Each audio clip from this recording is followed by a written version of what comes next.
दोस्तों बड़ी खबर निकल कर आ रही है। जी हाँ, मुख्यमंत्री हेमंत सोरेन ने किया ट्वीट।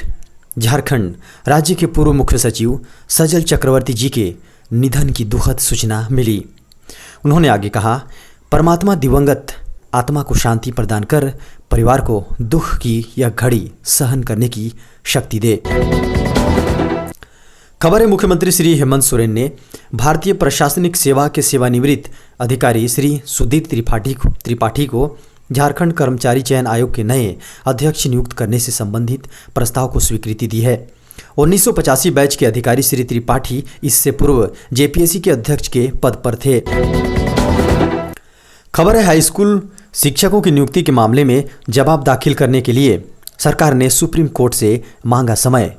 दोस्तों, अधिसूचित जिलों में हुई शिक्षकों की नियुक्ति के मामले में दाखिल याचिका पर सुप्रीम कोर्ट में 5 नवंबर को सुनवाई के दौरान झारखंड सरकार ने जवाब दाखिल करने के लिए समय देने की मांग की है। सरकार की मांग को अदालत ने स्वीकार कर लिया और मामले की सुनवाई नवंबर के अंतिम सप्ताह में निर्धारित की है। आपको बता दें कि कोर्ट ने शिक्षकों को दिए अंतरिम राहत को बरकरार रखा है, यानी उनके हटाने पर लगी रोक बरकरार रहेगी। झारखंड हाईकोर्ट की बृहद पीठ ने राज्य सरकार की नियोजन नीति को असंवैधानिक घोषित कर दिया। खबर है, 8वीं बोर्ड की परीक्षा में फेल हुए छात्रों को 20% का ग्रेस मार्क देगी सरकार।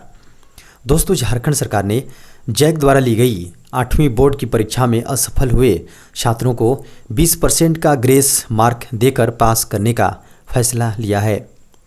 सरकार के इस कदम से राज्य के हजारों स्टूडेंट्स को राहत मिलने वाली है।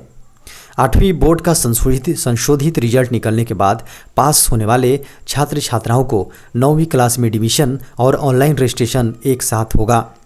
9वीं के छात्र छात्राओं की रजिस्ट्रेशन की प्रक्रिया चल रही है और इसे 23 नवंबर तक बढ़ाया गया है। 9वीं में बिना रजिस्ट्रेशन छात्र छात्रा 2022 में मैट्रिक की परीक्षा नहीं दे सकेंगे। खबर है, 7वीं जेपीएससी की प्रारंभिक परीक्षा में बदलेगा आरक्षण का नियम। दोस्तों, जेपीएससी में आरक्षण के नियम के अलावा सेवा आवंटन को लेकर भी स्पष्ट नियम बना दिया गया है। 6ठी जेपीएससी में सेवा आवंटन के क्रम में अच्छे अंक लाने वाले अभ्यर्थियों को सर्वोच्च सेवा से वंचित रहना पड़ गया था। नए नियम के तहत किसी कोटि में निर्धारित सीटों की संख्या से 15 गुना अभ्यर्थी चयनित नहीं होते हैं तो उस कैटेगरी में कट ऑफ मार्क्स कम किया जाएगा। इस संदर्भ में नए तरीके से बनी नियमावली को उच्च स्तरीय कमेटी ने स्वीकृति प्रदान कर दी है। अब नियमावली कैबिनेट के पास जाएगा, जहां से स्वीकृति मिलने के बाद इस आधार पर 7वीं जेपीएससी की परीक्षा होगी। खबर है, अब कोई भी बैंक नहीं लेगा सर्विस चार्ज, केंद्र सरकार ने लगाई रोक। दोस्तों, कुछ सरकारी बैंकों की ओर से बैंकिंग सुविधाओं के लिए सेवा शुल्क बढ़ाए जाने वाली अटकलों पर केंद्र सरकार ने रोक लगा दी है। वित्त मंत्रालय ने कुछ तथ्य लोगों के सामने रखे हैं। केंद्र सरकार ने कहा कि 60 करोड़ से ज़्यादा बेसिक सेविंग्स बैंक डिपॉजिट यानी बुनियादी बचत खातों पर किसी तरह का कोई सर्विस शुल्क नहीं लिया जाता है। केंद्र सरकार ने साफ तौर पर कहा कि गरीब और बैंकिंग सेवाओं से महरूम लोगों के लिए खोले गए 41.13 करोड़ जनधन खातों के लिए बैंक की ओर से कोई भी सेवा शुल्क नहीं लिया जाता है।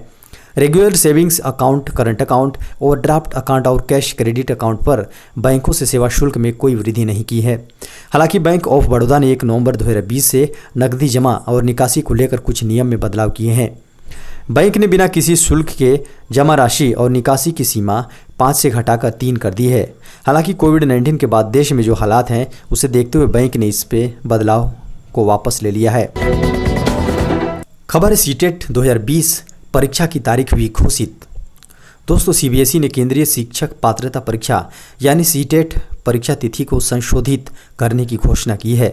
शिक्षक पात्रता परीक्षा अब 31 जनवरी 2021 को देश भर के 135 शहरों में आयोजित की जाएंगी। केंद्रीय शिक्षा मंत्री रमेश पोखरियाल ने घोषणा की है कि सीटेट 19 के प्रकोप के कारण कोविड-19 के प्रकोप के कारण सीटेट परीक्षा 31 जनवरी को आयोजित की जाएंगी। इससे पहले सीटेट परीक्षा केंद्रीय माध्यमिक शिक्षा बोर्ड सीबीएसई द्वारा जुलाई में आयोजित की जानी थी, लेकिन कोरोना के प्रकोप के कारण इसे स्थगित कर दिया गया था। सीटेट हर साल 2 बार आयोजित की जाती है, पहली जुलाई में और दूसरी दिसंबर में। सीटेट सीबीएसई द्वारा आयोजित एक भर्ती परीक्षा है। सीबीएसई ने अपने बयान में कहा कि उनके द्वारा चुने गए शहरों में उम्मीदवारों को समायोजित करने के लिए हर संभव प्रयास किया जाएगा। लेकिन अगर स्थिति पैदा होती है तो उन्हें उनके द्वारा चुने गए शहरों के अलावा किसी भी शहर को आवंटित किया जा सकता है। खबर है कर्जदारों को मिलने जा रहा फायदा, जान ले सभी नियम। दोस्तों, कोरोना वायरस संक्रमण काल में सभी व्यापारी, बिजनेसमैन सहित आम लोगों को बड़ा आर्थिक नुकसान हुआ है, जिसे देखते हुए भारतीय रिजर्व बैंक ने लोन लेने वाले ग्राहकों को मोरेटोरियम की सुविधा देने की घोषणा कर रखी। यह सुविधा मार्च 2020 से अगस्त 2020 तक के लिए दी गई थी। रिजर्व बैंक ने सभी बैंकों को यह आदेश दिया था कि 5 नवंबर तक चक्रवृद्धि ब्याज और साधारण ब्याज के अंतर का जो भी पैसा है वो खाता धारकों को लौटा दें। लोन मोरेटोरियम मामले में बैंकों को ब्याज पर ब्याज का पैसा खाता धारकों को अकाउंट में वापस करना है।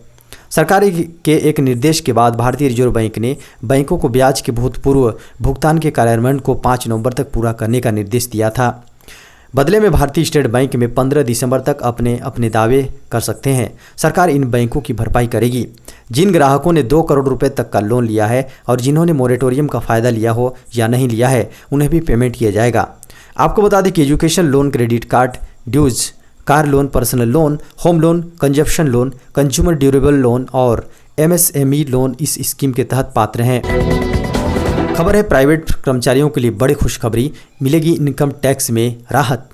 दोस्तों, प्राइवेट टैक्स सेक्टर में काम करने वाले लोगों के लिए एक बड़ी खबर निकल कर आ रही है। जी हां, कुछ दिनों पहले आयकर विभाग ने यह घोषणा की है कि राज्य सरकार सार्वजनिक क्षेत्र के उपक्रम के साथ निजी क्षेत्र के कर्मचारियों को भी LTC यानी leave travel concession cash voucher scheme के तहत इनकम टैक्स में छूट का फायदा मिलेगा। CBDT का कहना है कि केंद्र सरकार के कर्मचारियों के अलावा अन्य कर्मचारियों को भी LTC के रूप में प्रति व्यक्ति दोनों तरफ के किराए पर अधिकतम 36,000 रुपये कैश अलाउंस का पेमेंट होने पर इनकम टैक्स में कुछ शर्तों को पूरा करने के बाद इस छूट का लाभ दिया जाएगा। केंद्रीय प्रत्यक्ष कर बोर्ड CBDT ने कहा कि गैर केंद्रीय सरकारी कर्मचारियों को लाभान्वित करने के लिए LTC किराए के बराबर कैश पेमेंट होने पर इनकम टैक्स में छूट देने का निर्णय लिया गया है। गौरतलब है कि गौरतलब है कि गैर केंद्रीय कर्मचारियों में राज्य सरकार, सार्वजनिक क्षेत्र के उपक्रम, बैंक और निजी क्षेत्र के कर्मचारी आते हैं। खबर है देश के इन 18 राज्यों में पटाखों पर लगेगी रोक, NGT ने दिया नोटिस। दोस्तों, नेशनल ग्रीन ट्रिब्यूनल यानी NGT ने बुधवार को पटाखों से होने वाले प्रदूषण को गंभीरता से लेते हुए 18 राज्यों और केंद्र शासित प्रदेशों को नोटिस जारी किया है। विभिन्न समूहों द्वारा दायर याचिकाओं में 30 नवंबर तक पटाखों पर प्रतिबंध लगाने की मांग की गई है। NGT ने इससे जुड़े मामलों की सुनवाई का दायरा राष्ट्रीय राजधानी क्षेत्र तक बढ़ा दिया है। NGT के अध्यक्ष न्यायमूर्ति आदर्श कुमार गोयल की अध्यक्षता वाली एक पीठ इस मामले में पहले ही दिल्ली, हरियाणा और उत्तर प्रदेश की सरकार को नोटिस भेज चुकी है, जबकि राजस्थान और उड़ीसा सरकारों ने अपने राज्यों में पटाखों की खरीद और बिक्री पर प्रतिबंध लगाने के लिए अधिसूचना जारी की है। खबर है भारतीय सेना में बढ़ सकती है रिटायरमेंट उम्र, पेंशन को लेकर भी नई योजना बना रही सरकार। दोस्तों, भारतीय सेना में जल्द ही बड़ा बदलाव हो सकता है। चीफ ऑफ डिफेंस स्टाफ यानी CDS जनरल बिपिन रावत के सामने डिपार्टमेंट ऑफ मिलिट्री अफेयर्स के सेना के जवानों और सैन्य अफसरों के रिटायरमेंट उम्र बढ़ाने का प्रस्ताव रखा है। इसके साथ ही पेंशन को लेकर भी प्रस्ताव दिया है। डिपार्टमेंट ऑफ मिलिट्री अफेयर्स सेना में काम करने वाले कुशल लोगों को और अधिक समय तक सेना में बनाए रखने के लिए यह प्रस्ताव पेश किया है। आपको बता दें कि जनरल बिपिन रावत के सामने विभाग ने यह प्रस्ताव रखा है। इसके अलावा पेंशन को लेकर विभाग ने कहा कि समय से पहले सेवानिवृत्ति लेने वाले अधिकारियों को पेंशन योग्यता को संशोधित किया जाएगा। खबर है रिजर्व बैंक ने 2 सहकारी बैंकों पर 15 लाख रुपए का जुर्माना लगाया। दोस्तों, 4 नवंबर रिजर्व बैंक ने बुधवार को कहा कि उसने निर्देशों का अनुपालन नहीं करने पर सहकारी क्षेत्र के 2 बैंकों पर 15 लाख रुपए का जुर्माना लगाया है। रिजर्व बैंक ने एक वक्तव्य में यह जानकारी देते हुए कहा कि कर्नाटक के देवांगीर स्थित मिलाट को कोऑपरेटिव बैंक पर 10 लाख रुपए का जुर्माना लगाया गया है। केंद्रीय बैंक द्वारा बैंक को दिए गए निर्देश का पालन नहीं करने पर यह जुर्माना लगाया गया है।